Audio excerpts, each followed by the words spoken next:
Alright, today I'm gonna be talking about my experience working a factory job. I don't even know where to start, to be honest. I guess I'll start with my interview because there was this lady there, right? And honestly, bro, just at first glance, I thought she was kind of bad. I'ma just keep it a buck. So I started a little conversation, right? I find out about a week later that she's like 40 and I'm only 21. And I was like, what the fuck? You look so young. And she was like, it just runs in my family. I'm like, shit, what the fuck? I thought you were my age. Apparently she was married with kids, so I guess that wasn't happening. But on my actual first day in the factory, me and the lady get there. I don't know if I mentioned she was like the other new person. We get there, right? And everybody there speaks Spanish. Hardly any English is being spoken there. I'm like, fuck, bro. I don't know how to communicate with these people. So for reference, I'm like some just tall white guy, just some average Californian surfer looking dude. And then it's just like a bunch of older, short Mexican ladies that I work with. I stick out like a sore thumb. And honestly, for the first time in my life, I finally felt what it was like to be a minority, bro. Don't get me wrong though, these ladies were super freaking nice, bro. Like, genuinely some of the nicest ladies I've ever met in my life. It was also kind of funny because in a different department in the same factory, one of my buddies from high school worked there just coincidentally. I didn't even know that whenever I got there. And he was telling me like, hey bro, I overheard your boss, and she was talking about like, oh, the new guy's hella cute. Maybe I should try to hook him up with my daughter. I'm like, yo, what the fuck? Yeah, I didn't believe him at first, but one of my other Mexican friends said that's just how Mexicans are, bro. I'm like, shit, I mean, I ain't complaining. If that shit's being handed to me, like, shit, I'm down for some Latina action, you feel me? Alright, jokes aside, I was like the youngest person working there, which was also kind of cool, because at my last job, I was like the oldest person working there. And so on my first day, my boss tells me like, alright, you're tall. You're gonna be flipping these cakes onto this pan. So that way this guy could put it onto a conveyor belt. I'm like, alright, seems easy enough. They have you doing that shit for hours, bro. It was a workout. And I'm a pretty skinny guy, but I think I could handle a lot. But, bro, after my first day, my fucking back and my arms, they felt like I just did a full-time gym session, bro. It was insane. I'm not gonna lie, after my first day, I really wanted to quit, but I'm like, bro, I should just tough it out. Cause like, it's hard enough already to find a job, you know? So I toughed that shit out. And I'm not gonna lie, that other lady that was new, she was like 40, that I was telling you about earlier. She fucking quit after like her first month. I was like, man, that's crazy. No notice, no nothing. She just quit on the spot. So I'm like, damn, alright. I guess I outlasted the other new person, so that's cool, I guess. I forgot to mention, the job actually started at 7 o'clock in the morning. Luckily, I live like 5 minutes away from the factory, so I could just like get up and go. And I'm a pretty heavy sleeper. I am not a morning person. So this was like the first time since high school that I had to get up early in the morning for something. So I don't know. I never really had the time in the morning to like pack a lunch or do nothing like that. I kind of just got up, did my hair, got dressed, and then fucking went for it, bro. So like, I never had no lunch. And there was always this one lady who would bring like some homemade tamales. And bro, she would always share some with me. It was so wholesome, bro. And they were like the best tamales I've ever had. Because before that, bro, I'm eating fucking Costco tamales. That's the only competition I've ever had to this lady's tamales. And they were so fucking good, bro. I don't know, I wish I could have them again. I remember like about a month after I started working there was this super old guy who retired. And like, he had a retirement party and I was just there. And the retirement party was like on the clock, so I was getting paid to go to this party. And I'm like, bro, I don't know you, but thank you for retiring, because we're having a pizza party because of you. It's fucking awesome. But honestly, as time went on, I got kind of lonely there, bro, because like I said earlier, I don't speak any Spanish at all, so I can't really make any like connections. Like, the guys that worked there, they were super nice, don't get me wrong, but like the conversations were pretty basic. They didn't really go past anything like, oh, hey, how you doing? How's your day?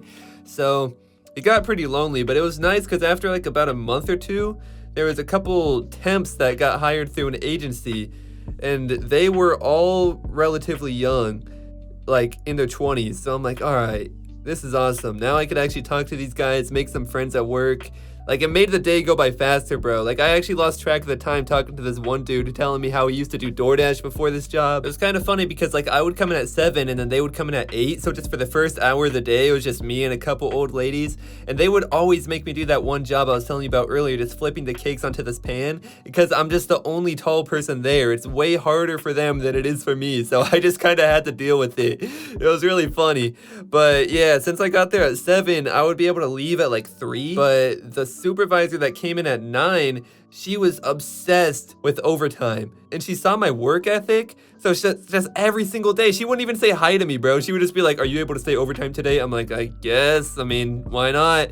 I mean, hey, they paid well, bro, but it was kind of dumb. I'm not gonna lie. Like, I wanted to go home, bro. Like, there were just times where I'd get there at 7 in the morning, and I wouldn't get home till like 5:30 or 6 even. That's like the latest I got home. Oh, and I forgot to add, on my very first day in the factory, I got there at like 7 in the morning, I think, and I left at 6. I was like, what the fuck kind of job is this? I just did an 11-hour day on my very first day. Like, what the fuck?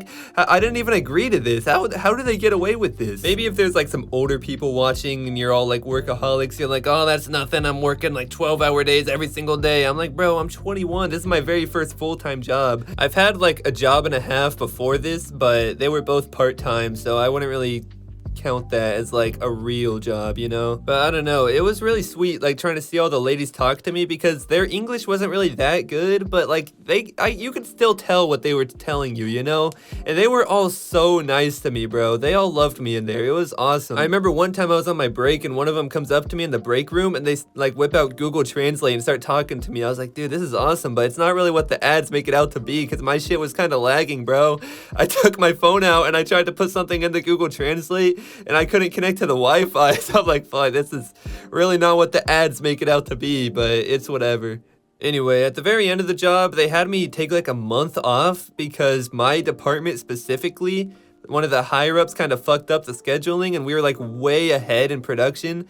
So they're like, hey, you guys could just take the month off. It's about to be Christmas anyway. You guys could just take it easy. And I'm like, what the fuck?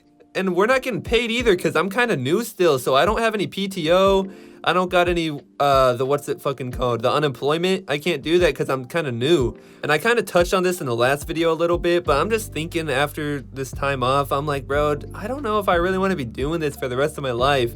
So whenever we go back in January, I put in my 2 weeks notice and everyone was super supportive because whenever I first started working there, they noticed how young I was and they're like, why aren't you in school? You don't want to go to school and complete school? So whenever they heard I was going back to school, because that's the reason I quit, everyone was super supportive. It was genuinely the best feeling ever. So now I'm kind of in school currently and I'm like, bro, I feel like I got to do this for them. Like if I can't do it for myself, which I am, but you know. But yeah, if you're just like kind of in a weird position right now and you're kind of unsure like if you should just get a job or go back to school, try getting a factory job and see where that gets you, bro.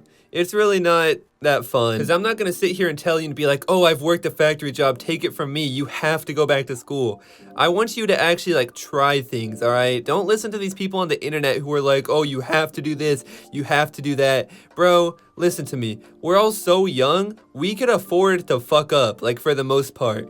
Like I'm happy fucking up working that factory job, knowing that that's not what I meant to do. Because now I'm redirected onto this path where I'm in school now, working towards something I want to do. And who knows, maybe during this time in school, I also fuck up again and realize, you know, maybe this isn't what I want to do either. There's just so many possibilities, bro. So there's no reason to listen to all these people on the internet telling you all this bullshit, you know what I'm saying? I didn't really mean to go on that tangent, but honestly, those words need to be here.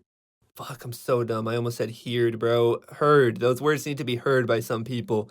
Because I've seen so many people my age that, like, aren't really doing too much with their life, which is fine, but it's also kind of not, bro. Like, you kind of got to get going. Like, they just sit home all day with no school, no job, no nothing. I'm like, come on, man. All right. Well, that's about it, bro. It's been your boy, Rick Critic. I'll see you next time.